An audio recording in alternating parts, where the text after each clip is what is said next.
Mesdames, Messieurs, bonsoir, bienvenue dans cette édition des JT sur USAE Télévision. Donc voici le sommet. Ce dimanche 8 juin 2025, la communauté chrétienne du Bénin, à l'instar de celle du monde entier, a célébré la fête de la Pentecôte. Plus de détails dans ce journal. L'ancien pilote de ligne, le général de division aérienne Bertin Bada, a été promu général de corps aérien le 3 juin 2023. Une première dans l'histoire des forces armées béninoises. Le compte rendu de la cérémonie de port de galon dans un instant. En sport, la saison 2024-2025 de la Ligue Pro de football a connu son épilogue ce week-end avec à la clé plusieurs résultats au thème.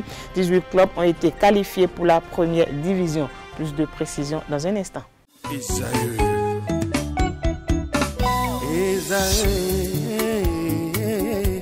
Vous recherchez une école de référence pour une double formation universitaire et professionnelle de qualité? Voici l'opportunité à ne pas rater. L'École supérieure d'administration, d'économie, de journalisme et des métiers de l'audiovisuel ESAE vous offre des programmes d'enseignement en licence et en master orientés vers l'emploi qui font d'elle une référence à travers les filières de l'administration générale et territoriale, l'administration du travail et de la sécurité sociale, droit, diplomatie et relations internationales, administration hospitalière, universitaire et intendance, journalisme et métiers de l'audiovisuel et toutes les filières des sciences de gestion. Une seule adresse, www.esae.bj. Rendez-vous dès maintenant sur nos campus ESAE Bedromende au numéro 90 93 65 21 ou au numéro 98 98 14 00. Paracourt sur le numéro 52 46 12 12. Aboumé-Calavi au numéro 52 88 44 44. Akpaka au numéro 52 88 33 33. ESAE, l'excellence à un nom.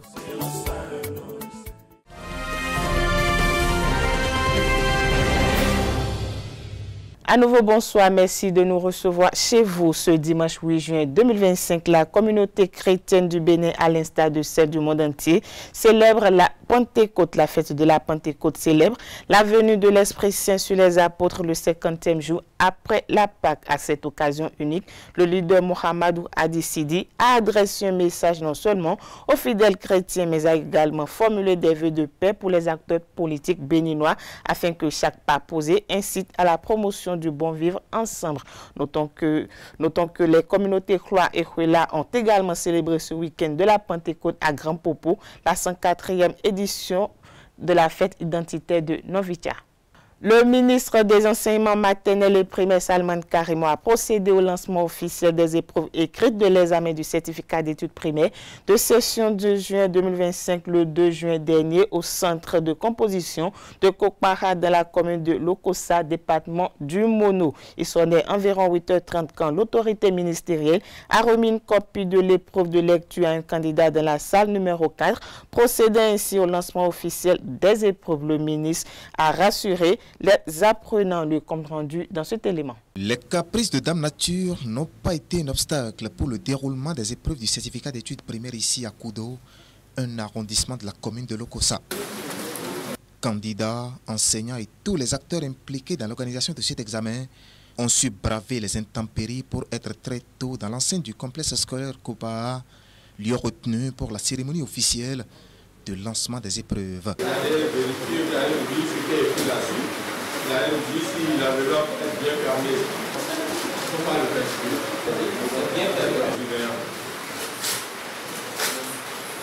Après ces formalités d'usage, la sirène retentit à 8h30 et le top a été donné. Lorsque l'on a achevé l'année scolaire en beauté et que l'on réussit à lancer tout au moins l'examen de cette classe primaire, je peux vous dire que mes sentiments sont des sentiments de satisfaction. Mes sentiments sont ceux de quelqu'un qui peut se dire mission accomplie. Si l'autorité se dit satisfaite du déroulement sans heurts des activités académiques au cours de cette année scolaire, les populations dont la localité abrite cette cérémonie officielle, elles, cachent à peine leur joie. Et cette joie, je voulais la garder jusqu'au 28, dès que j'aurai les résultats du CEP. Je veux que ça soit 100%. Là, cette joie-là, c'est vraiment immense pour moi. Des ambitions nourries pour cet examen dont l'organisation ne souffre d'aucune insuffisance, surtout avec la réforme apportée depuis bientôt 3 ans à travers la plateforme EducMaster. EducMaster a permis de résoudre pas mal de problèmes. Des inscriptions fantaisistes, des déplacements inutiles, et des enfants ne remplissent pas les conditions que l'on met dedans. Donc nous avons réussi, d'une manière ou d'une autre, à menuiser autant que faire se peut ces dérives. Des dérives à menuiser pour éloigner de cet examen tout élan de discrédit. Cette année, 271 890 candidats, dont 131 660 filles, planchent pour l'obtention de ce diplôme. Des candidats répartis dans 805 centres de composition. Toujours dans le cadre des examens de fin d'année, le Centre national de sécurité routière CNSR a initié son programme d'aide aux candidats à l'examen du CEP le 2 juin dernier. Les agents du CNSR étaient aux abords de l'école urbaine Centre d'Abomey-Calavi pour aider à traverser les routes, un acte pour lutter contre les accidents. Le reportage avec Esaïe Télévision. Il est 6h30. Les agents du Centre national de sécurité routière, CNSR, sont déjà positionnés aux abords de l'école urbaine Centre d'Abomey-Calavi. Objectif, aider les jeunes candidats au CEP à traverser les routes. Le CNSR entreprend cette initiative qui consiste à déployer des collègues dans les principaux centres d'examen afin de sécuriser les différents couloirs d'accès, chaussées, passages piétons et autres, pour éviter les accidents, parce que ça ne devrait pas être quelque chose qui doit venir distraire les différents élèves. Ils doivent rester concentrés, ils doivent venir composer sereinement. L'initiative couvre une quarantaine de centres d'examen à travers tout le pays, donc sur toute l'étendue du territoire national. Des collègues du CNSR sont déployés à grande échelle dans tout le pays, justement pour aller sécuriser ces centres d'examen et permettre aux élèves d'y accéder en sécurité et de repartir chez eux en sécurité. Une initiative salvatrice qui ne s'arrête pas aux abords des écoles, mais s'étend également dans les lieux de regroupement. Après la fermeture des portails, les équipes se dirigeront au niveau des parcs de regroupement des conducteurs de véhicules dans les feux, pour les sensibiliser et leur rappeler que c'est la période des examens, de faire attention sur la route, respecter le code de la route, limiter la vitesse, respecter les limitations de 30 km/h au niveau des abords des établissements. Ce geste du CNSR vient rassurer les parents de candidats qui se faisaient des inquiétudes pour les centres d'examen situés aux abords des grandes voies. C'est nouveau, c'est vrai. Il y a 1 an, j'avais déjà un de mes enfants qui avait composé ici il y a 2-3 ans, mais je n'avais pas vu de tels dispositifs. Mais là maintenant, on voit que les choses changent et on prie toujours que ça change dans ce sens-là. Et ça va permettre de diminuer un temps soit peu, et donc permet de freiner la circulation et de diminuer les risques que prennent les enfants pour la traversée. Franchement, j'ai été émerveillée par le centre qui accompagne les enfants.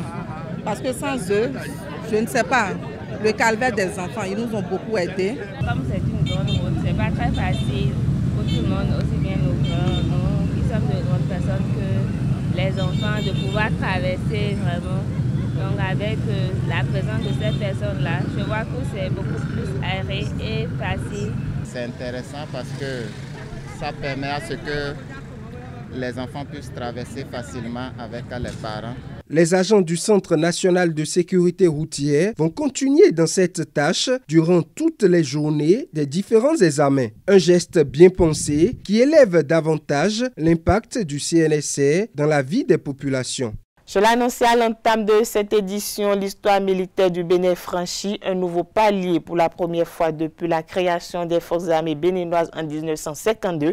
Un officier supérieur de l'armée de l'air accède au grade de général de corps aérien le plus élevé jamais atteint dans la hiérarchie des armées nationales. Ce cap symbolique est porté par le général de division aérienne Bertin Bada, désormais promu au rang de 4 étoiles, suivant le reportage signé Esaïe Télévision. C'est officiel depuis ce mardi 3 juin 2025, pour la première fois depuis la création des forces armées béninoises en 1952, Un officier supérieur de l'armée pourra afficher à son épaulette la constellation de 4 étoiles.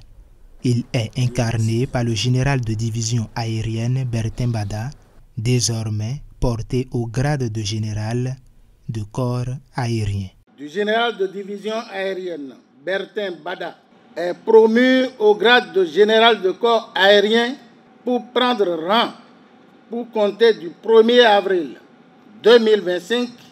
Dans l'assistance, tous les hauts gradés de l'armée, des chefs d'état-major, des différentes armées avec à leur tête le général de division Fructueux Baridi, chef d'état-major général de l'armée béninoise, les autorités politiques du pays, amis et parents de l'heureux récipiendaire et le ministre de la Défense nationale, Fortuné Alain Nouati.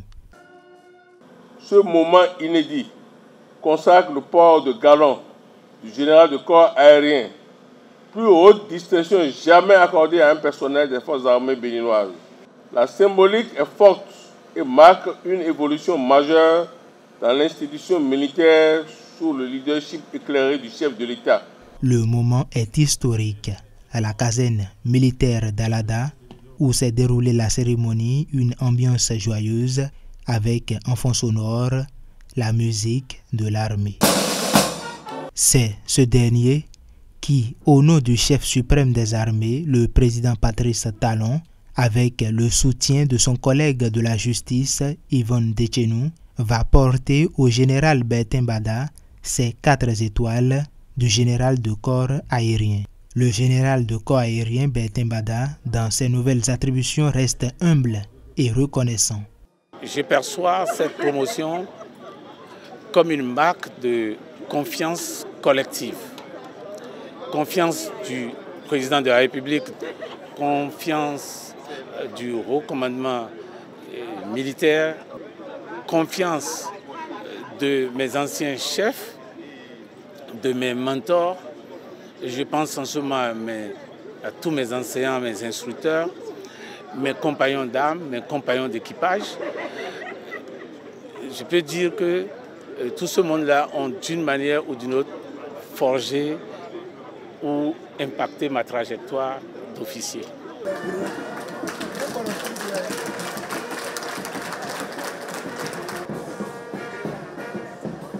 Le général de corps aérien Bertin Bada, qui vient de porter ses nouvelles étoiles, a reçu les félicitations de ses frères d'armée, celles des autorités politiques et du public.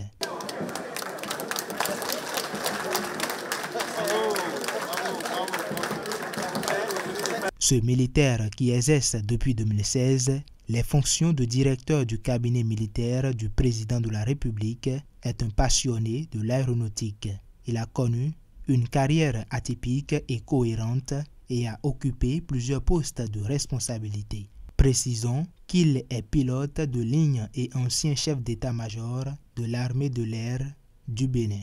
Dans un autre contexte à présent, le Bénin se prépare activement pour les élections générales de 2026 avec l'audit du fichier électoral comme étape cruciale pour garantir un processus électoral transparent et crédible. Le président du comité de pilotage, Jean-Baptiste Elias, a détaillé la feuille de route à suivre pour atteindre cet objectif. Il est au micro de nos confrères de la télévision nationale. Le train est lancé sur les rails pour que la réalisation de l'audit du fichier électoral puisse se faire et se faire dans de bonnes conditions. Le ministre de la Justice nous a adressé un courrier pour nous faire savoir que les dispositions sont prises et que les montants nécessaires prévus par le Conseil des ministres sont mis à sa disposition. Le montant fait 159 450 000 francs CFA et la moitié est réservée pour les experts qui vont faire le travail. Ce 4 juin 2025, nous avons lancé l'appel à candidature pour les experts internationaux qui doivent arriver. Il fallait que nous puissions prendre 4 experts internationaux étant dans les domaines qui nous intéressent pour que nous puissions faire le travail.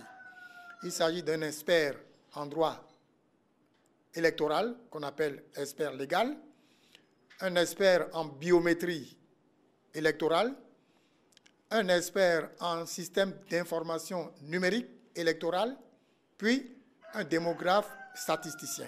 Les Béninois qui sont des experts en la matière, tout comme les étrangers, peuvent postuler. Et le code nous dit que vous devez le faire pendant 10 jours calendaires. Le 16 juin, on fait le dépouillement. Au plus tard, fin juillet, en principe, avec notre calendrier, nous aurons tout fini déjà. L'audit est une procédure technique absolument dénuée de toute considération opportuniste. Nous, au niveau du comité de pilotage, nous n'avons aucune mission de réaliser l'audit. Nous ne sommes là que pour accompagner les experts qui vont arriver en faisant ce que nous voulons faire. S'il y a moins de déchets possibles dans le fichier électoral, ça va donc éliminer le fait que des gens aillent voter plusieurs fois. Retrait des décès, ça fait partie donc des objectifs. Nous refusons que des gens fassent des votes multiples. Donc voilà en quoi consiste l'opération pour corriger les imperfections et pouvoir aller de l'avant. La remise de la liste électorale à la Sénat, c'est novembre, donc on a le temps. On peut le faire et ça va se faire. Le jeudi 5 juin 2025, lors d'un point de presse, Janvier Yawedeu, coordonnateur du Collège des ministres conseillers, a exprimé des réserves quant à la décision de l'SPRD de se retirer de sa fusion avec l'Union progressiste. Il a notamment pointé du doigt le comportement de Maître Adrien Oumbédi, le président de l'SPRD, qu'il considère être en contradiction avec l'adage selon lequel la sagesse s'acquiert avec l'âge. Les détails dans cet élément signé Bénin TV. Le comportement du président Adrien Oumbédi contredit l'adage qui annonce que la sagesse s'acquiert avec l'âge.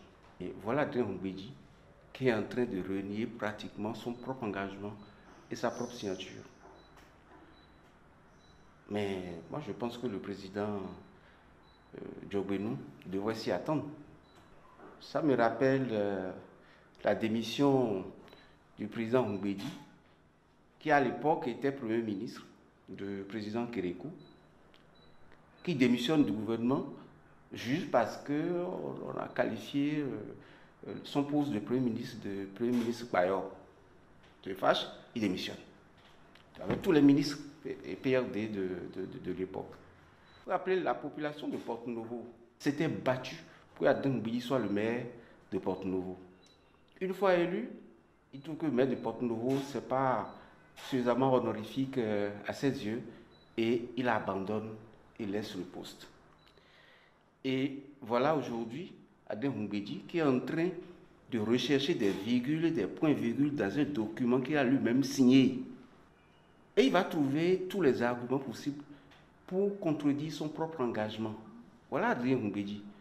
Mais moi je trouve que c'est visiblement une peine perdue parce qu'il y a la notion de contrat et la notion de l'esprit du contrat.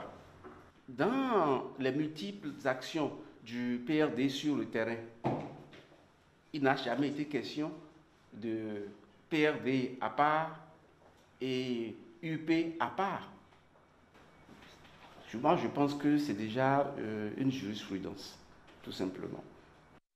Le mardi 3 juin 2025, Jacques Ayadi, ministre conseil aux infrastructures et au cadre de vie, a tenu une conférence de presse. L'autorité a jugé nécessaire d'éclairer l'opinion publique sur plusieurs dossiers majeurs liés aux infrastructures nationales, sujet à polémique ces derniers jours. Du coût de l'Assemblée nationale au marché public, en passant par les pistes frontalières et le mythe des 1200 milliards prétendument laissés par le gouvernement de fin, le compte rendu dans cet élément signé par nos confrères de la télévision nationale.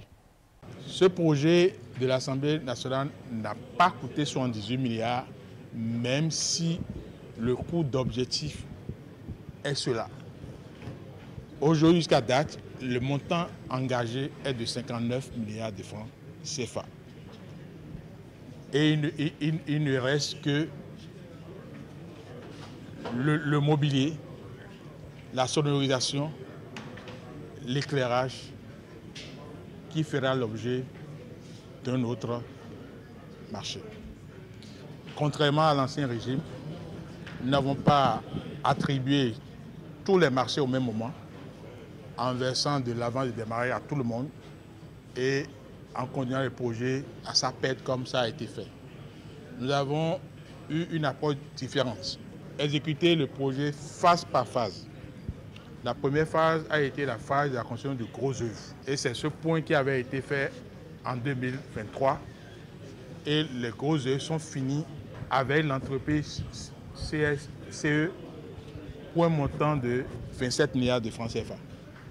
Le second œuvre qui a été confié à une autre entreprise qu'on appelle Jet Contractor pour un montant de 29 milliards est en cours. Et c'est ce projet qui a affiché les taux derniers qui ont été malencontreusement rapportés aux taux relatifs au lot de gros œuvres pour créer cette polémique-là. Le Bénin a accueilli depuis ce lundi 2 juin 2025 la 31e Assemblée régionale Afrique de l'Assemblée parlementaire de la francophonie. Les travaux qui se sont déroulés à Cotonou, Sofitel, ont été ouverts par le président de l'Assemblée nationale, Louis-Yves Lavonou, honoré de la présence de plusieurs de ses homologues du continent. Le point de la cérémonie d'ouverture avec nos confrères de la télévision Hémicycle.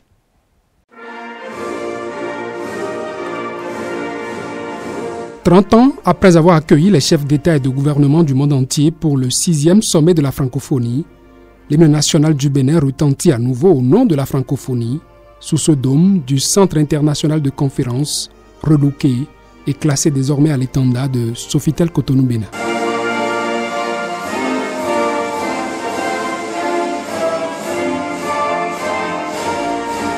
Cette fois-ci, ce 2 juin 2025, ce sont tous les pays africains membres de l'Assemblée parlementaire de la francophonie qui se sont donné rendez-vous pour la 31e Assemblée régionale. Si la République du Bénin est identifiée au rang des pays fondateurs de l'OIF, c'est-à-dire l'Organisation internationale de la francophonie, le Parlement béninois, quant à lui, compte tenu du contexte qui prévalait, sera d'abord membre observateur de l'Assemblée parlementaire de la francophonie en 1973, avant de devenir membre à part entière en 1991. Depuis lors, il œuvre inlassablement à nourrir les débats sur tous les sujets d'intérêt commun au Parlement et aux organisations interparlementaires ayant le français en partage. Ramener tous les pays du continent au Bénin pour une rencontre de cette envergure est un challenge que l'Assemblée nationale du Bénin a voulu relever sous le leadership de son actuel président, un homme dont le parcours au sein de l'APF ne passe pas inaperçu. Il est important de reconnaître la touche particulière, l'intrépide et long combat et l'apport du président Louis-Yves Lavonou, actuel président de l'Assemblée nationale. C'est simplement le député qui bat le record de durée dans l'APF au Bénin.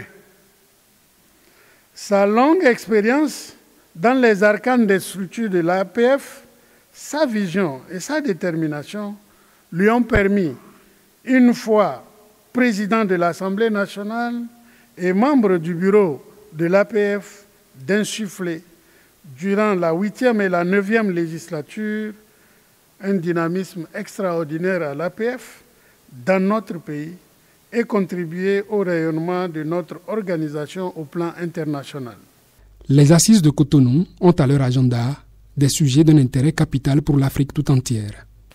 Les thèmes que vous allez aborder à Cotonou, les bouleversements géopolitiques, le dividende démocratique et l'accès à l'énergie, répondent à des défis concrets.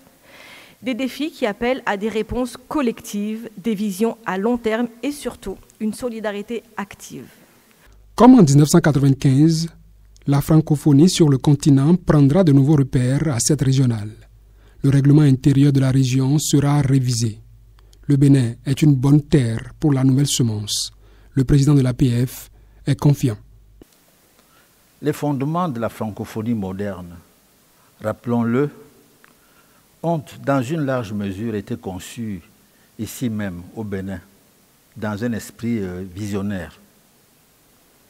En effet, et il est bon de le rappeler, c'est ici, à l'occasion du 6e sommet de la francophonie en 1995, que des décisions importantes avaient été prises par les chefs d'État et de gouvernement dans le sens du renforcement de la cohérence des actions et de la cohésion politique au sein de l'espace francophone.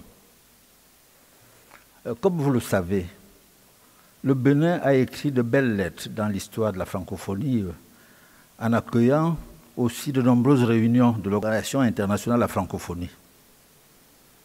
Tout cela prouve, d'une part, l'implication forte du Bénin dans le mouvement francophone et d'autre part, le souci de la section béninoise de tenir toute sa place dans notre Assemblée. Signe de l'importance des points à aborder, les membres du corps diplomatique accrédité au Bénin et plusieurs présidents d'Assemblée nationale ont tenu à être en personne à ces assises dans ce pays où la francophonie, par la langue et par la culture, est un trait d'union pour le peuple. Le président Loïc Berounouv-Lavounou en peint le tableau. Pas moins d'une cinquantaine de groupes sociolinguistiques venus d'horizons divers et tous aussi jaloux les uns que les autres de leur identité culturelle. Seul l'usage de la langue française y tient véritablement lieu de pont entre toutes ces composantes d'une nation encore en construction.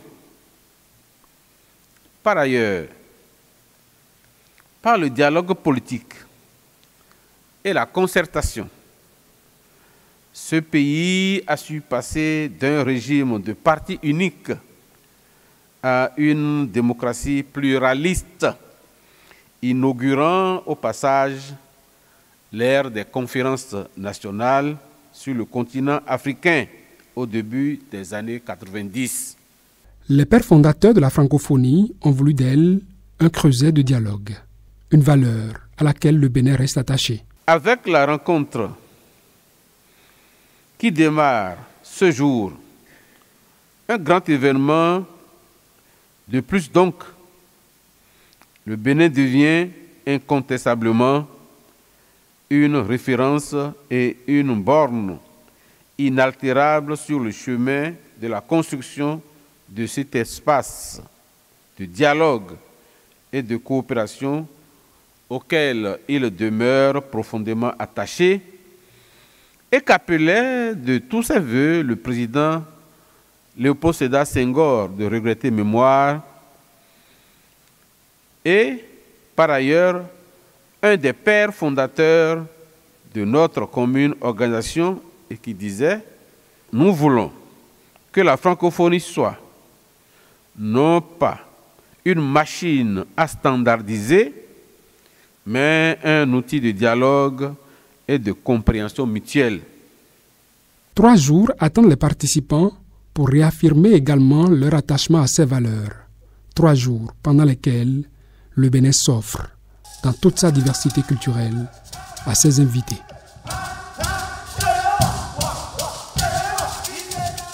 Démarré le lundi 2 juin 2025 sur toute l'étendue du territoire national, le certificat d'études primaires a pris fin le mercredi 4 juin 2025. À cette occasion, 271 890 candidats, dont 131 660 filles, sont répartis sur toute l'étendue du territoire national dans 805 centres de composition, dont 14 pour les personnes à besoins spécifiques, qui sont au nombre de 98. Le constat avec une équipe de la rédaction de Canal 3 Bénin.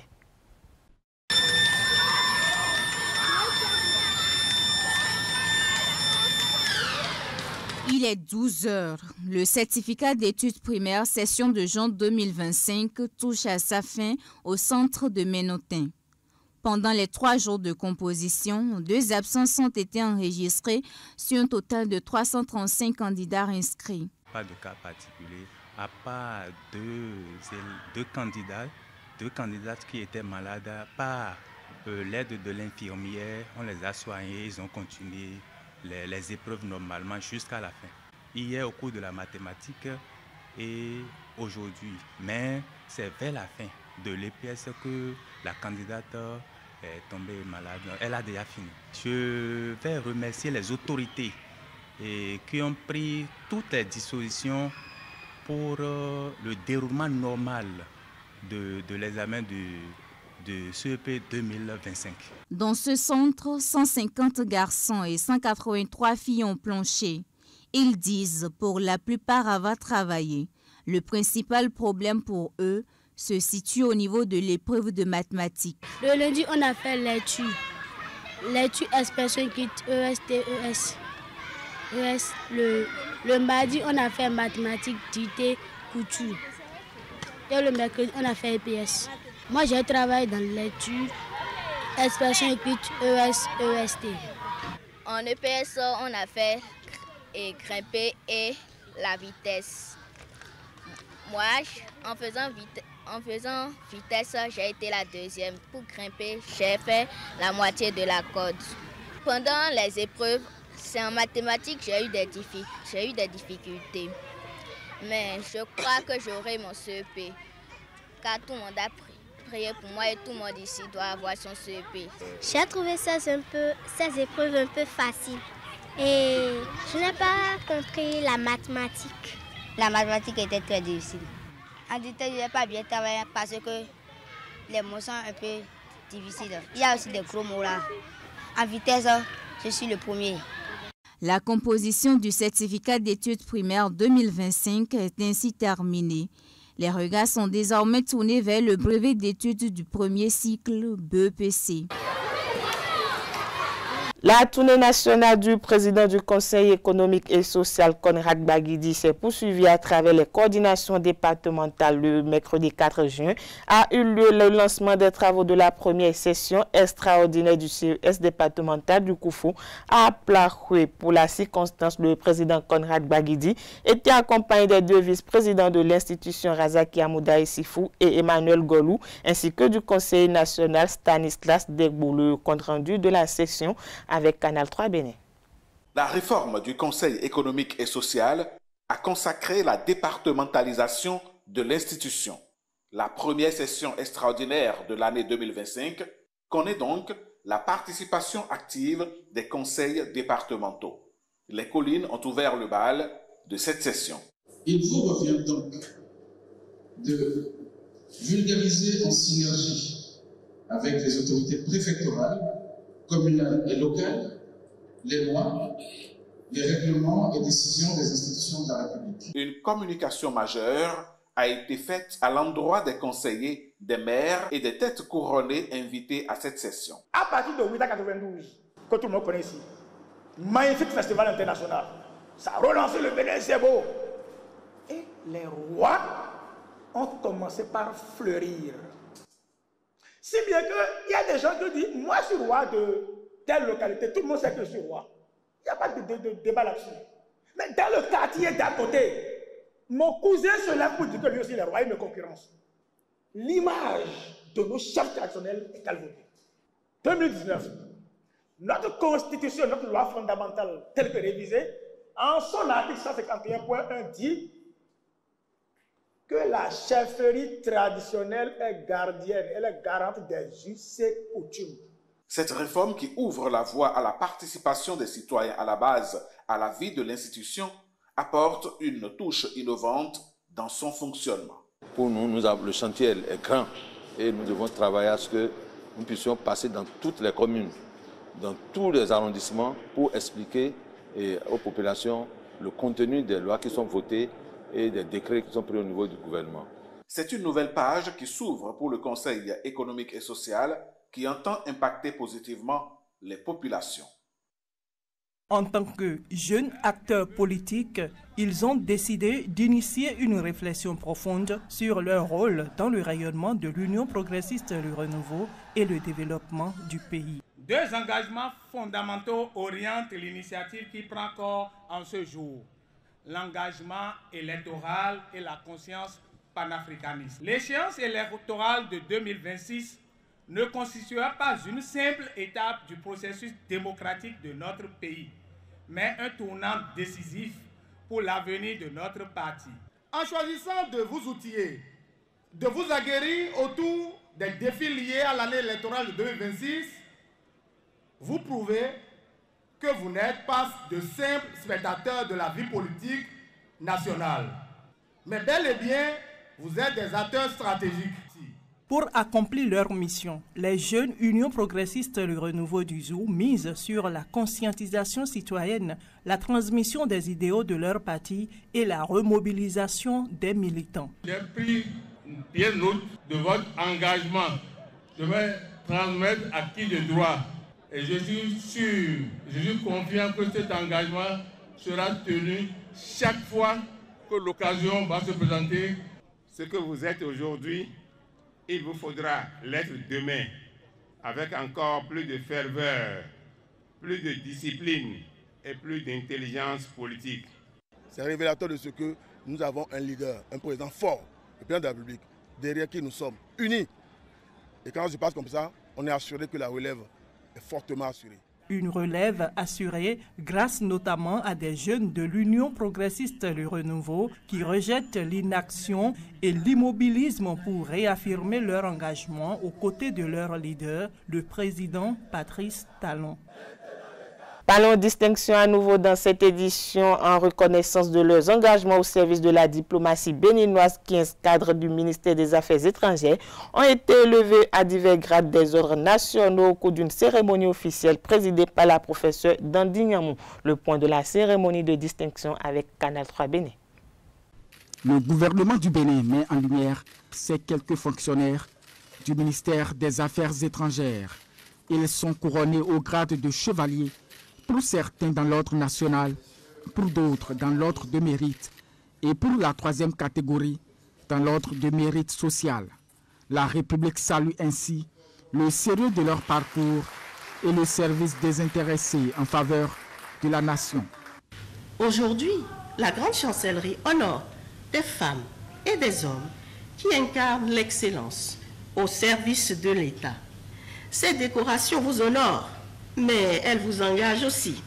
Elles vous rappellent que servir l'État n'est jamais un point d'arrivée, mais un engagement qui se renouvelle chaque jour. Chers récipiendaires, soyez fiers, fiers de ce que vous avez accompli, mais surtout fiers de ce que vous incarnez désormais. Les heureux récipiendaires ont pris la mesure de cette reconnaissance et c'est unanimement que tous ont pris l'engagement de servir davantage la nation, même au prix de gros sacrifices. Être décoré par la nation, c'est recevoir un message clair. Vous avez servi et nous vous avons vu. Même si nous n'avons jamais considéré nos carrières comme porteurs d'un accomplissement extraordinaire, nous nous réjouissons néanmoins que les principes de conscience professionnelle et de constance dans l'effort qui ont marqué notre action aient été remarqués. Nous vous prions de bien vouloir transmettre notre gratitude à Madame la Grande, la vice-présidente de la République, grande chancelière de l'Ordre national. Nous voudrions respectueusement adresser nos remerciements au président de la République, grand maître de l'Ordre national, pour l'honneur qu'il nous est fait à travers nos différentes nominations. Madame la présidente de la Haute Cour de justice, soyez assurés de notre détermination à continuer d'incarner les valeurs pour lesquelles nous sommes distingués et à être dignes de la confiance placée en nous.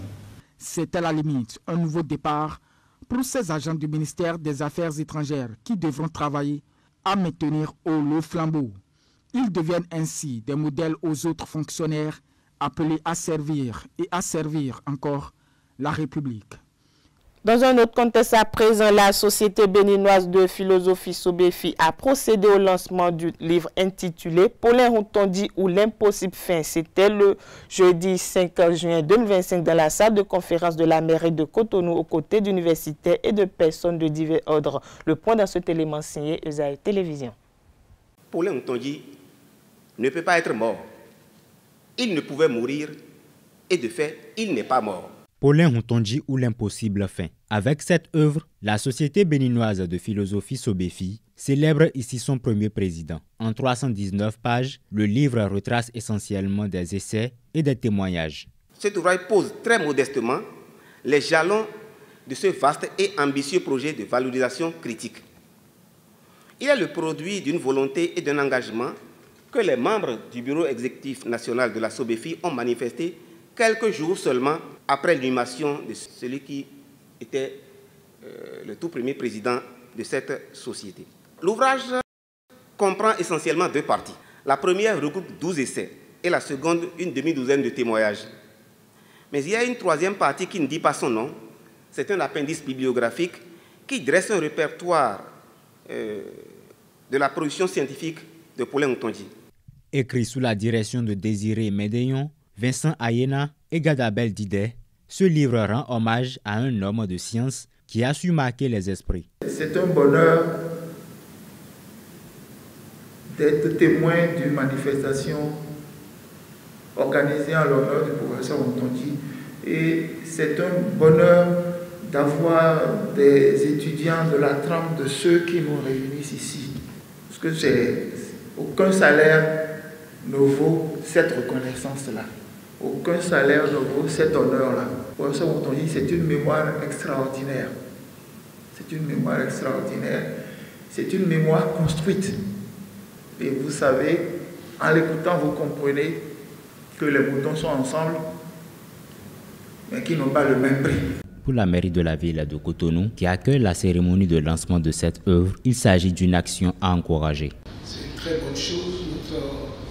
La municipale de Cotonou vous remercie et vous encourage à continuer sur cette lancée pour que chaque fois, on dit souvent, c'est les œuvres qui vont nous suivre. Et je suis très heureux que cet homme a laissé quelque chose derrière lui, et c'est ça qui se fait aujourd'hui.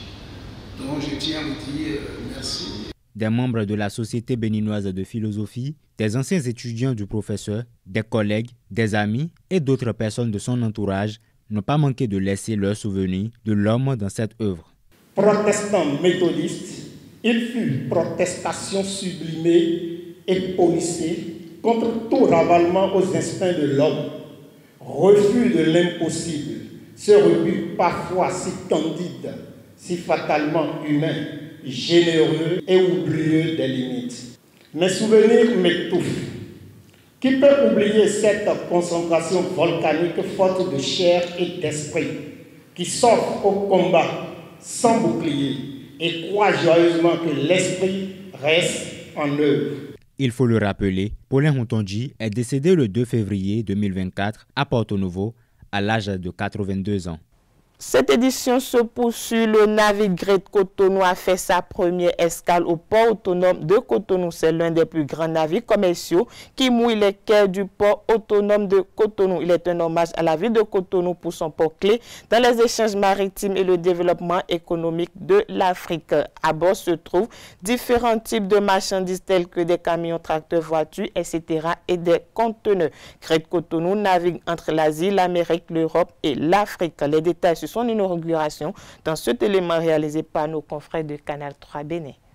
C'est un grand jour pour le port autonome de Cotonou qui entre dans une nouvelle ère avec l'inauguration spectaculaire du Great Cotonou, un navire de la compagnie Grimaldi. C'est le plus grand navire à avoir jamais accosté au port de Cotonou. C'est avec un grand honneur que je prends la parole aujourd'hui pour cette occasion de recevoir le premier accostage du navire Great Cotonou. C'est le reflet d'un partenariat solide et d'ambition et d'un devenir prometteur qu'il marque une nouvelle étape d'engagement de notre groupe, qu'il est déjà là. Great Cotonou is a huge vessel that can increase the capacity of traffic from North Europe to West Africa with the capacity of 4,700 liner meters, 2,500 cars, 2,000 containers. D'une longueur impressionnante de 250 mètres et une capacité de transport de 2500 véhicules et 2500 conteneurs, ce géant des mers témoigne de la capacité grandissante du port de Cotonou à accueillir des cargaisons de très grande envergure. Avec l'arrivée de Great Cotonou, nous renforçons notre présence locale et notre capacité logistique au Bénin. Ce navire symbolise non seulement la solidité de notre partenariat avec le port de Cotonou, mais également notre volonté ferme d'accompagner dans une ambition commune le développement économique de notre nation. L'arrivée de ce navire de nouvelle génération s'inscrit parfaitement dans la vision stratégique que nous portons pour le port de Cotonou. Alors que nous menons actuellement d'importants travaux de modernisation et d'extension de nos infrastructures, le Great Cotonou illustre concrètement notre ambition. Faire de notre port une plateforme maritime de référence. La présence de ce mastodonte au port de Cotonou est la conséquence directe des réformes audacieuses et ambitieuses entreprises par le gouvernement du président Patrice Talon. L'accostage du Great Cotonou se veut donc le symbole d'un Bénin résolument tourné vers l'avenir, un Bénin qui se positionne comme un hub logistique majeur en Afrique de l'Ouest. Parlons célébration à présent dans le département du Borgou. La célébration de la Journée nationale de l'arbre a connu une autre dimension avec un programme particulier. Tout a commencé le 30 mai 2025 avec la mise en terre des plants au niveau des places et mosquées où se font les prières musulmanes. L'objectif est de préserver et garantir l'ombrage sur les lieux puis d'éveiller la conscience des fidèles musulmans par rapport à la nécessité de planter des arbres. Le point dans cet élément signé Canal 3. Cette année 2025 marque la 41e édition de la Journée nationale de l'arbre. Instituée depuis 1985, cette journée vise à promouvoir la plantation et la protection des arbres, notamment des essences autochtones afin de restaurer le couvert végétal et forestier. Dans le département du Borgou, c'est le site du périmètre de reboisement de Parakou qui a accueilli la cérémonie de lancement officiel de la Journée nationale de l'arbre et de la campagne nationale de reboisement. La cérémonie a connu la présence des autorités à divers niveaux, des cadres de l'inspection forestière, des représentants d'ONG, des chefs de services déconcentrés et d'autres acteurs du développement. Sur le plan national, les efforts de reboisement naturel constitue 62,7 km² par an. Dans le Borgou, 607 sites reboisés, 39,25% seulement sont en bon état. Dans la commune de Parakou, 2500 plants ont été mis en terre pour le compte de la Journée nationale de l'arbre 2024, avec un taux de suivi de 65%.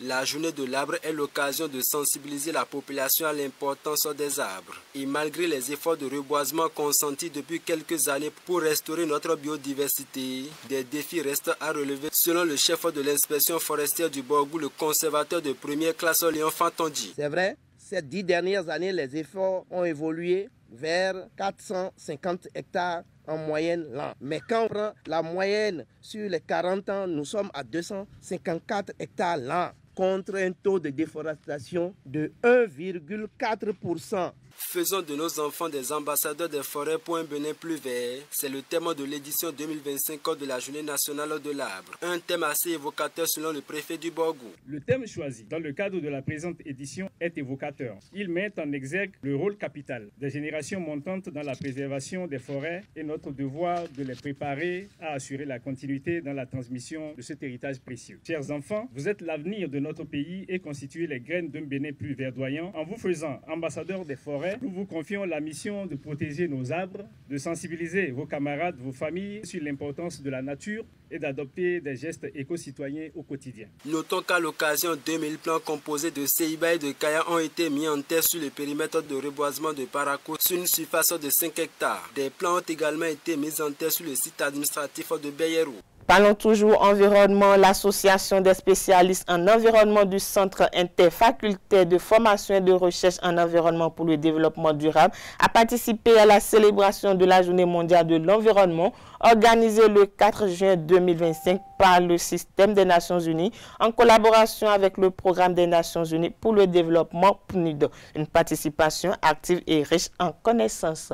Le reportage avec une équipe de la télévision de USAE TV. Célébration de la Journée mondiale de l'environnement au système des Nations Unies au Bénin. Organisée en collaboration avec le Programme des Nations Unies pour le développement PNUD, cette célébration a réuni des acteurs impactants du milieu. Partenaires privilégiés du système des Nations Unies au Bénin, l'Association des spécialistes en environnement du Centre interfacultaire de formation et de recherche en environnement pour le développement durable, ASE-CIFRED, représentée par sa présidente et son secrétaire général, a participé de façon active à cet événement basé sur un thème de défi. Nous avons toutes et tous une histoire un souvenir, un lieu, une rivière, un arbre, une plage, qui nous a marqués et que nous aimerions préserver. Pour cette édition 2025, le thème choisi est mettre fin à la pollution plastique mondiale. Et ce n'est pas un slogan abstrait, c'est un appel direct car le plastique est partout, souvent invisible et pourtant omniprésent, dans nos maisons, dans nos assiettes, nos océans et désormais dans nos propres corps. Ce matin encore, en préparant cette intervention, je me suis demandé combien de plastique je consommais sans y penser et combien de ces objets auraient pu être évités, réutilisés ou remplacés par des alternatives. C'est un combat qui peut sembler immense, voire décourageant, mais c'est aussi un combat que nous pouvons gagner. Diverses activités ont meublé cette journée pour expliquer les dangers de l'utilisation du plastique dans le monde. La solution, plus d'innovation et plus d'alternatives. Aujourd'hui, on voudrait nous rappeler que tous les déchets de plastique et tout ce qu'on fait, on va transformer ça dans quelque chose de très utile pour nous. Et on va aménager aussi notre bureau, notre maison, et là qu'on part pour assurer que le plastique, c'est hors de... Le ministre béninois du cadre de vie et du développement durable, José Didier Tonato, n'est pas resté en marge de ces solutions. C'est un appel à plus d'innovation. C'est un appel à plus de créativité. C'est un appel à sortir de la routine pour dire, après avoir fait tout ça, si nous n'avons pas de résultat, qu'est-ce qu'il reste à faire? Qu'est-ce que nous n'avons pas encore expérimenté? Et que nous nous questionnons, que nous nous remettions en question, en cause, y compris l'État. Depuis les lois, nous votons des lois qu'on n'arrive pas à appliquer. Mais pourquoi? Est-ce que ces lois sont adaptées?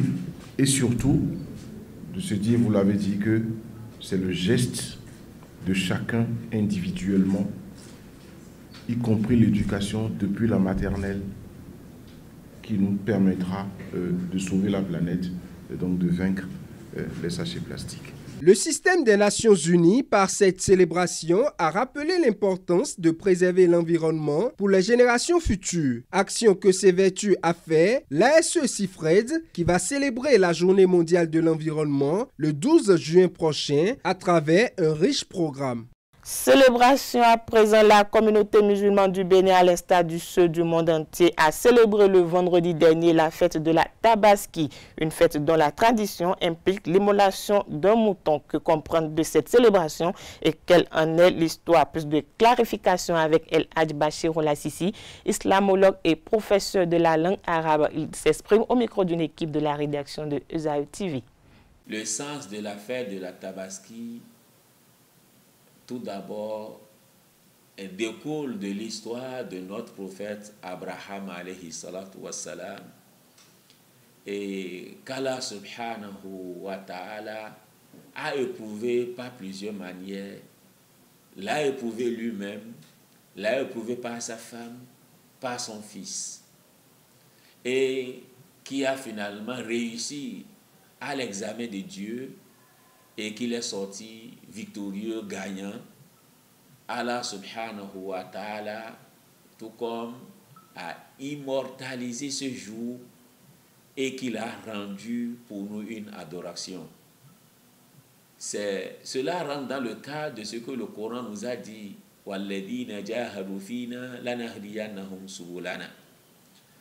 Lorsque le fidèle se sacrifie à Allah subhanahu wa ta'ala, et il aime Allah subhanahu wa ta'ala, Allah va laisser ses actions rester pendant longtemps. Et que tout ce qu'il a fait, son fils a fait, sa femme a fait, devienne pour nous une adoration. Il a voulu immoler son fils le jour de la fête de Tabaski, qui est le 10e jour du mois de Zulhijjah. Pourquoi? Parce qu'il a espéré un enfant pendant des années et qu'il n'a pas pu trouver. Et il a fait quand même une promesse avec Allah: lorsque tu me le donnes, je vais l'immoler, je vais le sacrifier pour toi.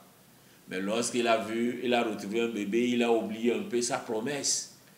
Et que l'enfant a grandi, qui est devenu majeur, jeune devant lui, et qu'il sent déjà la responsabilité de ce fils qui va le remplacer dans toutes ses actions. Allah lui fait rappeler ce rêve. il faut leur rappeler cette promesse en rêve. Et il a compris que vraiment, j'avais fait une promesse à Allah et que je dois tenir cela. Et maintenant, il consulte son fils pour dire, ah, j'ai vu en sommeil que je suis en train de t'immoler. Et le fils, qui est aussi croyant, qui a pu réussir à l'examen, à l'épreuve d'Allah subhanahu wa ta'ala, ya bati ifal ma tumar. Fais tout ce qu'on t'a demandé de faire. C'est pour vous dire que le rêve n'était pas un simple, mais plutôt une révélation divine d'Allah subhanahu wa ta'ala. Et tu me verras parmi les patients. Le fils s'est porté garant que lui va se patienter et que son papa l'immole. Donc, tout cela, lorsque le papa l'a attaché pour l'immoler, et Shaitan était arrivé pour dire à l'office, vraiment, tu vas te sacrifier comme ça, il ne faut pas quitter, il faut désobéir à ton papa. Pourquoi tu vas te sacrifier là, puis une pierre pour le lancer? Et c'est ça qui est devenu une adoration pour nous aujourd'hui, que nous lançons des pierres à Mina. Et c'était à Mina que cela s'est passé. Le prophète Abraham, qui voulait immoler son fils, est devenu pour nous une adoration. Et que nous devons acheter une bête pour se sacrifier, pour la sacrifier à Allah subhanahu wa ta'ala. Toujours à l'occasion de la célébration de la fête de la Tabaski, l'imam de la mosquée centrale Médine 2 d'Agori Plateau, Malik Moutawakil Boukari, rappelle aux fidèles musulmans l'importance du partage. Suivons-le au micro d'une équipe de notre rédaction. Mes chers frères et sœurs, dans la foi, la célébration de l'Aïd ne saurait être complète sans un rappel au partage. Que chacun veille à ce qu'aucun voisin, aucun frère, aucune veuve ou orphelin n'en soit exclu. Le sacrifice rituel n'est pas un privilège ostentatoire, mais une offrande tournée vers le très haut et un geste de compassion envers les nécessités. Que nos maisons, nos mosquées et nos cœurs soient ouverts à la solidarité.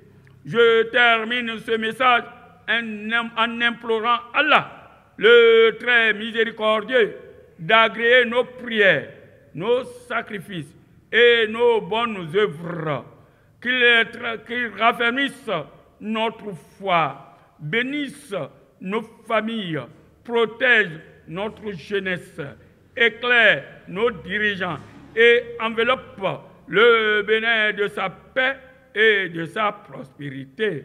Takaballahu minna wa minkum. Idi Mubarak à vous tous. Wassalamu alaikum wa rahmatullahi wa barakatuh.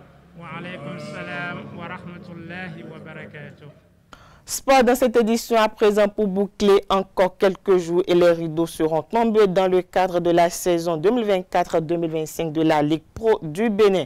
En attendant la rencontre finale de la saison, quelles équipes se retrouveront au niveau de chaque division?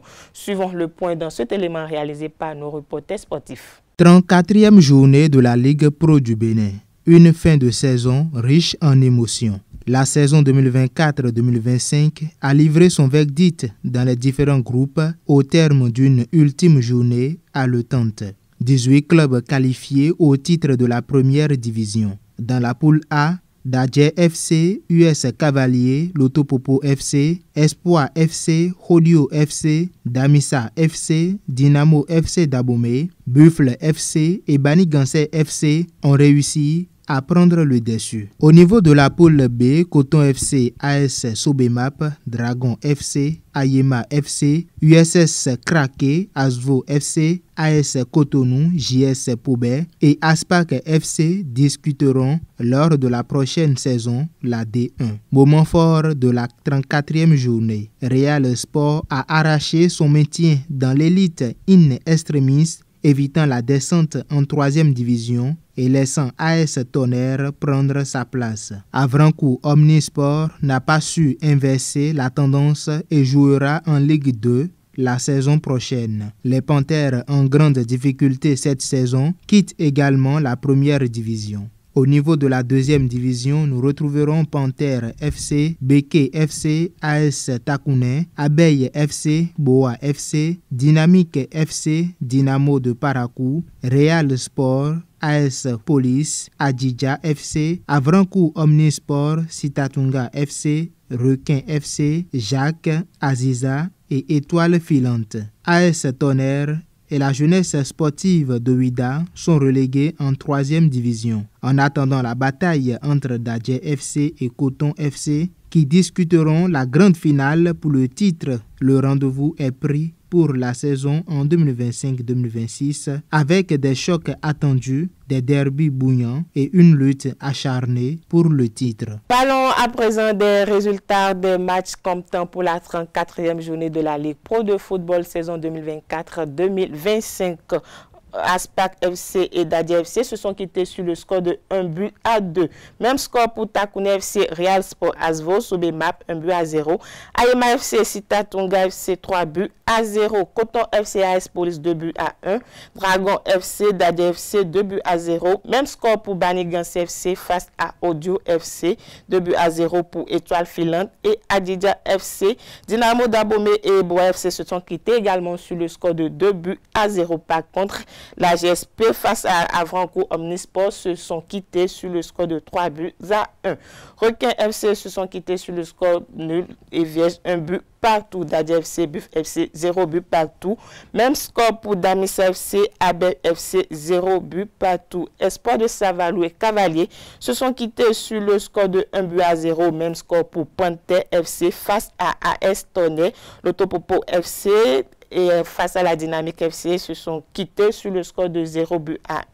Même score pour Beke FC face à Dynamo de Parakou 0-1. Voilà, c'est l'essentiel à retenir pour cette grande édition des JT sur la télévision. Merci de nous avoir suivis. Agréable soirée à tout un chacun.